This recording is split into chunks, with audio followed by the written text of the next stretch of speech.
Hello everyone, this is Athar Mansoor from Tracks. In today's video, I'm going to discuss with you or review for you a very interesting book by Stephen Covey, The Eighth Habit, From Effectiveness to Greatness. I hope most of you must have read Covey's previous work, which was The Seven Habits of Highly Effective People. It's a continuation of that book. Before going into the review of this book, I would request you to please subscribe to our YouTube channel. There is a playlist, book reviews by Athar Mansoor. You can watch at least 6 other book review videos, besides many other interesting playlists like Harvard Business Review, Chicago Booth Review, Body Language Series, Current Affairs, and many others. So I would suggest you to have a look at our YouTube channel and subscribe to it to keep yourself updated about interesting videos. So this book was in fact published in 2004. And as I've told you, it is presented as continuation and conceptually beyond his previous work, Covey's previous best-selling work. And it aims to guide individuals and organizations from mere effectiveness to true greatness. Covey addresses the profound changes and increased complexity faced in personal, professional, family, and organizational lives through this book, because his last work, the previous work, was published in 1989, before the dawn of information age. And as the information age progressed, so 15 years down the road, he came up with this a very powerful framework of eighth habit. So he added onto those 7 habits, which were mentioned and explained in his previous book. The central premise of the book is very interesting. It says we can develop 8th habit, and the 8th habit is to find your voice and inspire others to find theirs. This voice is defined as unique personal significance revealed at the nexus of your talent, passion, need, and conscience. One who engages in work that combines these elements leads himself or herself towards soul's code, which is one's calling, or also he mentions it as soul's code. Covey identifies the problem and the pain in individuals, and he says that millions in their work and their personal lives have that feelings of pain. For example, being stuck, burned out, unappreciated, frustrated, or lacking meaning. And this is manifested through their inability to focus on and execute highest priorities. Covey mentions surprising, rather shocking findings from the Execution Quotient Questionnaire survey. And he says that only 37% of the employees clearly understand their organization's direction and why it is moving in that direction or trying to go into that direction. Only 20% are enthusiastic about their teams and organizations' goals. Again, only 20% clearly see any alignment between their tasks and organization's goals. Less than 20% feel that their organizations enable them to execute key goals, and they work in not a very high trust environment. It's an environment of mistrust, and only 13% have trust working relationship across departments. So these are very shocking findings from this survey, which have been discussed in the book. Covey mentions the cause rather, of this pain. And he says that this pain stems from a flawed part-person paradigm, which has been inherited from the industrial age and views human beings as needing to be motivated and controlled rather than as whole 4D individuals. This industrial mindset affects their personal life, suppresses their potential and leadership abilities, and organizations, due to this paradigm, engage into they engage into something where they try to overmanage and underlead people, treating them as things to be controlled. And this leads to other chronic problems like low trust, which I have shown you through the data in the previous slide, lack of shared vision, misalignment, and disempowerment. Covey gives the solution, the 8th habit, which has to be developed in a two-part journey. Road map. Actually, this is a roadmap from pain to fulfillment and influence. Part one is to find your voice, and part two is to let others find their voice through inspiration. It focuses on individual development, choosing to tread a road less traveled, which is towards greatness. And it is a process of sequential growth from the inside out. As part of discovering your voice, you need to understand your three magnificent birthrights, which are freedom and power to choose. This is a most impactful idea and stresses that humans are a product of choice, not their environment or genetic makeup.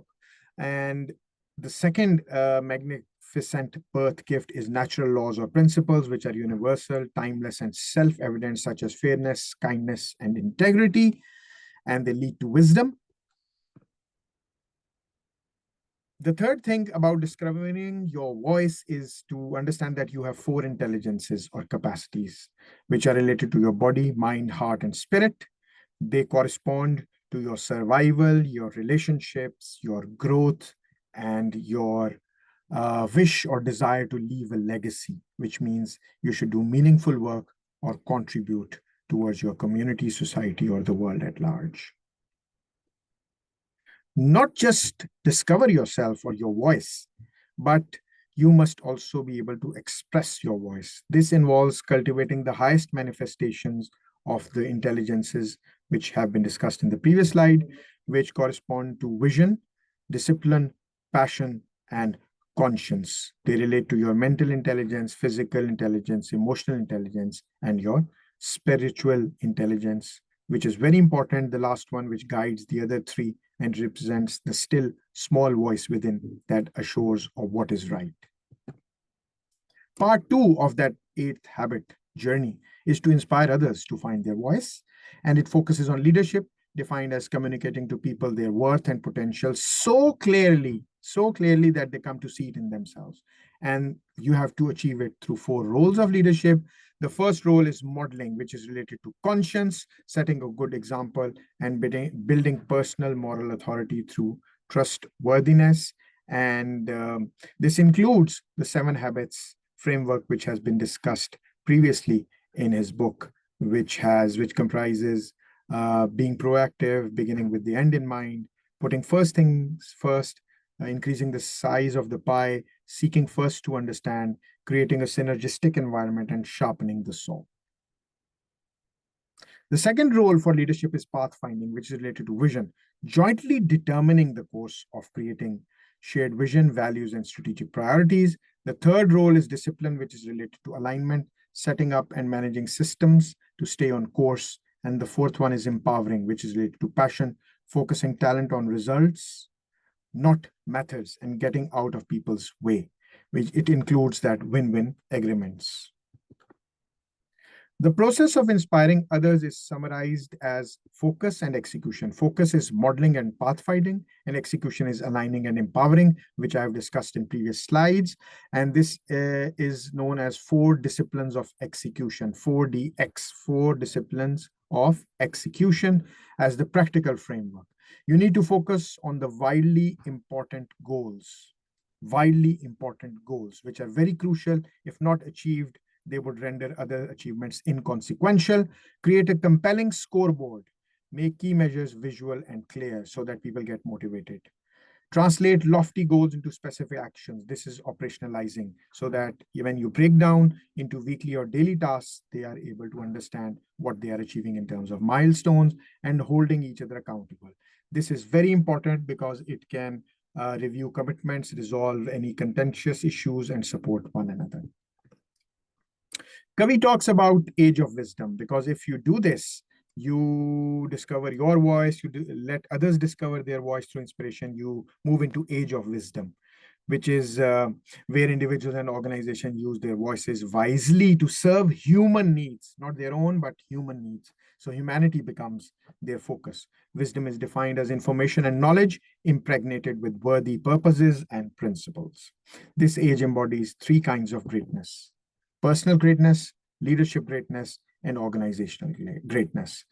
Personal greatness is achieved through developing birth gifts and cultivating character. Leadership greatness is manifested through the four roles of leadership, which we have discussed, and organizational greatness is achieved by institutionalizing principles-based focus and execution, where organization serves its stakeholders and the common good. Viewers, in summary, this book stresses an inside-out approach where personal transformation precedes and enables influence and leadership in relationships and organizations. The book emphasizes that true leadership is a choice, not a position, and that while things are managed and controlled, people must be led and empowered. It provides a practical application of ideas and exercises, encouraging readers to teach what they learn and systematically apply for dramatic impact or outcomes. There are many strengths. It has a holistic approach. The framework given by Covey integrates personal and professional development. It is inspirational. It motivates people. It encourages readers to reflect on their purpose and strive for greatness. It gives practical tools. Actionable insights have been discussed along with strategies. It focuses on leadership development. Emphasis on empowering others is emphasized as something really relevant in today's collaborative environments. There are many weaknesses also. The concepts may sound complex at times for readers. Repetition of ideas, because it's a continuation of the previous work. Readers might feel that he has been discussing the previous work as well at the cost of repetition. And there is cultural bias because book has been primarily written through Western value lens of individualism and success, which may not resonate universally across many cultures of the world. Thank you so much for watching this book review on Stephen Covey's The Eighth Habit, from effectiveness to greatness. Please do subscribe to our channel. It's a request again to keep yourself updated about interesting videos. Stay tuned for more. Join tracks.